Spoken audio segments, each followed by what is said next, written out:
Hi guys, this is Thunder E from Board of Work and welcome to our how to set up video. This is how to set up your Intel NUC, and it's a very straightforward process, but we felt we wanted to show you guys how to set it up with the different parts you need, and also how, of course, installing Windows and showing the whole process.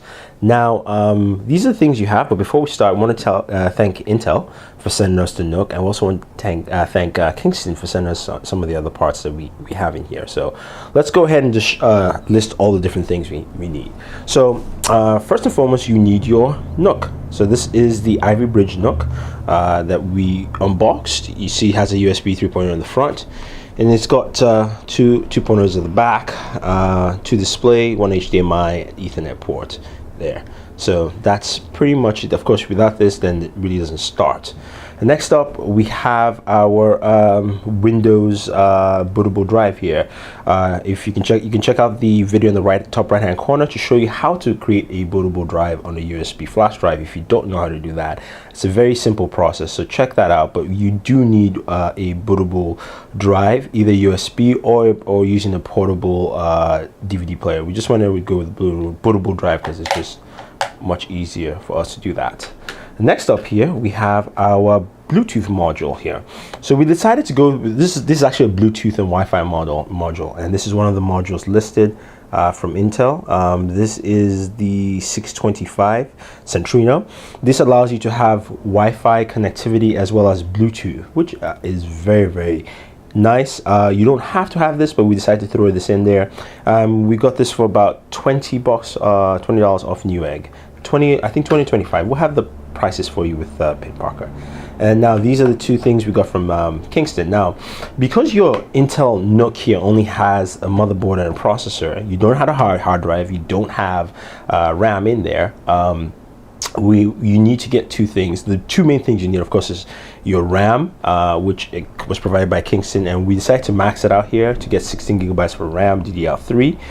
So we'll use this, and basically it's just your laptop RAM. So if you have a spare set of DDR3 RAM from your laptop, you can actually use it on your Intel NUC, which is very important, and it's pretty cool they actually allow you to do that. And then we have a hard drive. Our hard drive here would be a 120 gigabyte MSAT hard drive. We decided to go with 120 gigabytes because we wanted to just install a bunch of things. You can go with 64 or even 32 if you will, just so that to give you something to start with. What's really cool about the NUC is that you can have just your base OS in there, of course, Windows, and just some hard drive space, and of course connected with a portable hard drive for your storage and things like that. So that's nice. Now the other things we do need: screwdriver, because we need to unscrew this, and of course a keyboard. Now we went with the Logitech, I believe this is the K400R, which we'll show you the review. If we haven't put it up yet, it should be up soon on the website, which we do love this keyboard because it's a nice Bluetooth keyboard. It has a Bluetooth dongle and has that keyboard and mouse pad. So that's something that we just wanted because it goes well with the NUC, and we like color white. So here are the things that we need. Again, you need your Intel NUC, you need a USB bootable drive for Windows 8 or 8.1, depends what time you watch this video. You do have your optional Bluetooth Wi-Fi adapter here, which will go in the PCI slot. You do have your MSAT drive, 120, and we do have our Maxit RAM from Kingston, 16 gigabytes, screwdriver and keyboard. So let's go ahead, unscrew this up and then jump in. So here's our NUC upside down. You can see there are 4 screws inside the legs, and we've actually unscrewed them already, and you can see it's opened up. So what we're going to do is just place it down, drop that here, make sure all these screws are out completely. Got one more that's getting a little hard to get. And there you have it. So this is your NUC. Of course, these are the screws in the bottom plate here, and here is our inside of our Intel NUC here. So you can see this is where your memory will go.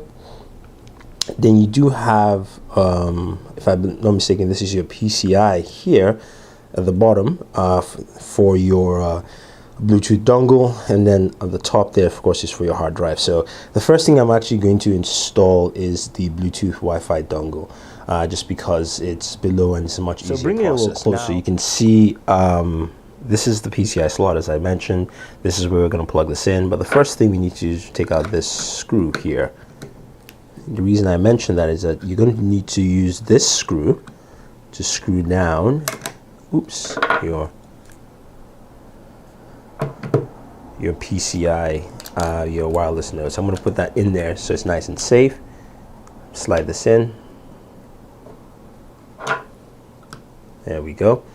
And I'm going to take that screw back. And hopefully my giant fingers won't mess this one up.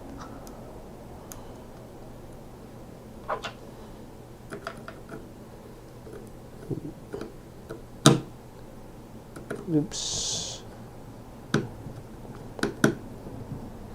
So there you have it. It's down, and then the next thing is, of course, to place both of these nodes. All right, so we have our Bluetooth Wi-Fi module into the PCI slot, which is below. It was a little bit of a finagling process just to put the wires in, but remember, you have these two nodes here, and the black goes into the node which would be on my right here, and the gray goes into the node on the left, and that's just pretty much it. Next up, the MSAT drive, which would go on the top here. This is the 120, which we can easily slide here. And again, that is a screw point, which we need to screw. So I'm going to take that out, and we are going to unscrew this. And it's a very simple process overall. I would say that putting this in is easier than I thought, except that Bluetooth module is just a little bit on the finicky side, so hopefully Intel can adjust that with the Haswell modules a little bit. I mean, it's really not that hard, it's just can be a little finicky for you. Again, my large fingers. Here we go. And there we go. Screw that module down. And finally, our memory goes in here. So go and take our RAM out. RAM's from Kingston. It's a HyperX module. This is the HyperX KH16S9. So again, if you have DDR3 memory that you've used for your laptop or an older laptop, you can use it with the NUC. It's very simple and it's very easy. So of course, you know how to use laptop memory. It's a very simple process. Slide and drop. There we have. Too bad I can't actually have my HyperX facing up. It's kind of bummer, but you get the general idea here. Snap, fits. That's it. So that's all you need to do internally. It really isn't that hard. It's a very simple process. Remember, your Wi-Fi Bluetooth module is Centrino 6250. It's below. This is our MSAT here, 120 on top, and then we have our memory here, DDR3, 16 gigabytes of RAM here. And next up, we are going to actually close our unit up. So ensure you have it placed right. Oops, sorry, wrong way. Remember.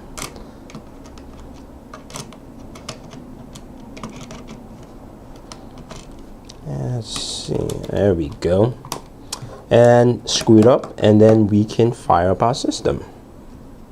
So we have our NUC plugged in via HDMI at the back. That is, of course, our dongle for our keyboard. And here is our USB bootable disk for Windows. It's on. You can see there's a LED on the top. You can actually just tap that to reset it, and we're going to go to the Visual BIOS. So we're taking a look at the Intel Visual BIOS, which shows us a lot of information. It's world-renowned and it's a great tool. Our keyboard and mouse are working here. So the boot order is here on the left. You can see performance. We can also switch over here and check out some manufacturer information, system information, things like that. And up top right-hand corner, advanced system settings shows us it's a Core i5, clocked at 2.8. We've also got 16 gigs of RAM in there. And this is the system date and time. So let's go ahead and exit and set up Windows. we go. Just say yes. So you can see me here. And this will lead up to the start screen. We can also change the boot order if we want to, but it should automatically recognize our setup USB flash drive and boot up Windows for us. So we'll just show you the initial setup process and then we'll jump forward to it. But it's relatively easy, and I like the fact that it's something that's really small. The footprint is so tiny. If we just tilt the camera there, you can see the USB flash drive in front. You can see the footprint compared to my cable box. It's really, really small. So that's something nice that this offers overall. So let's set up Windows and then we'll so here's our finished product forward. We've dubbed it the Ivy NUC. Here we had Windows start screen, and you see we have Windows 8 running on here. Eventually we'll update to Windows 8.1. You can see that. Let's just zoom in a little bit more so you can see the specs properly. It's i5 clocked at 1.8, max 2.3, 16 gigabyte, 64 gigabyte version. And of course, we're also running this on our wireless network. So you can see we are connected wirelessly, Wi-Fi there. Oops, zoom out of that for you. So show you we are on our Wi-Fi network there. Apologize. So that's it. We will do some more videos. We'll actually do some gaming on the NUC. So we'll try, what we'll do is going to install Steam, try some games out on here, and we'll see how well it works. But if you have any questions or any comments about setting up the Ivy Bridge NUC or the Intel NUC or any type of NUC, let us know. This video is a little long. We just wanted to make it as detailed as possible. It really isn't a long process, other than the putting in the wireless card, the MSAT, as well as your RAM. That's pretty much it.